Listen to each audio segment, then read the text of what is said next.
Tembakau adalah produk pertanian semusim yang bukan termasuk komoditas pangan, melainkan komoditas perkebunan. Produk ini dikonsumsi bukan untuk makanan, tetapi sebagai pengisi waktu luang atau hiburan, yaitu sebagai bahan baku rokok atau cerutu. Kandungan metabolit sekunder yang kaya juga membuatnya bermanfaat sebagai pestisida dan bahan baku obat. Di Indonesia, macam-macam tembakau komersial yang baik hanya dihasilkan di daerah-daerah tertentu. Kualitas tembakau sangat ditentukan oleh kultivar, lokasi penanaman, waktu tanam, dan pengolahan pasca panen. Akibatnya, hanya beberapa tempat yang memiliki kesesuaian dengan kualitas tembakau terbaik, tergantung produk sasarannya.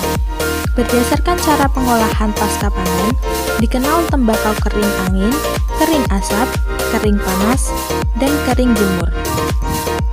Salah satu daerah yang merupakan penghasil tembakau terbaik di Indonesia yaitu Bojonegoro. Bojonegoro dikenal sebagai satu dari beberapa daerah penghasil tembakau terbaik di Jawa Timur. Kualitas tembakau Bojonegoro sudah diakui oleh banyak pihak. Bahkan, tembakau produksi Bojonegoro ada yang diekspor ke luar negeri. Di Bojonegoro, tembakau masih jadi tanaman unggulan selain padi. Tanaman yang punya nama latin Nicotiana tabacum ini memberikan kontribusi besar terhadap pembangunan di Bojonegoro.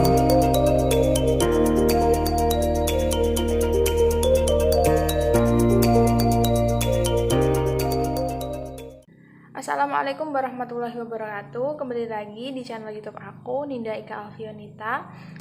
Gimana kabar kalian? Semoga kabar kalian selalu diberikan kesehatan oleh Allah Subhanahu wa taala. Nah, di video kali ini aku akan membahas salah satu komoditas yang menjadi komoditas unggulan di Kabupaten Bojonegoro. Apa itu? Ya, komoditas tembakau. Langsung saja kita ke pembahasan.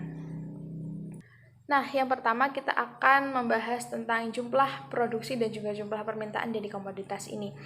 Jadi komoditas ini mempunyai jumlah produksi pada tahun 2005 sebesar 8.676 ton dan pada tahun 2006 ini mengalami penurunan yaitu sebesar 4.737 ton. Penurunan ini disebabkan karena pengurangan lahan pertanian untuk komoditas tembakau ini. Nah, untuk jumlah produksi ini semuanya terserap oleh pabrik dengan harga yang memadai. Jadi di sini komoditas tembakau yang ada di Bojonegoro ini rata-rata dibeli oleh perusahaan yang yaitu PT Gudang Garam, kemudian PT Sentral Agro Mandiri di Kecamatan Balen, kemudian PT Jarum Kudus dan juga ada PT Sadana Arif Nusa. Nah, kemudian bagaimana dengan potensi produksi dan juga potensi pasar dari komoditas tembakau ini pada saat adanya pandemi COVID-19 seperti sekarang ini?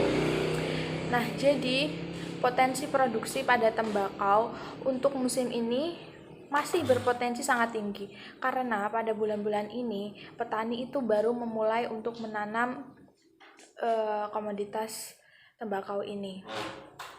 Sedangkan untuk potensi pasarnya, komoditas tembakau ini tidak mengalami penurunan yang terlalu banyak akibat dari virus corona.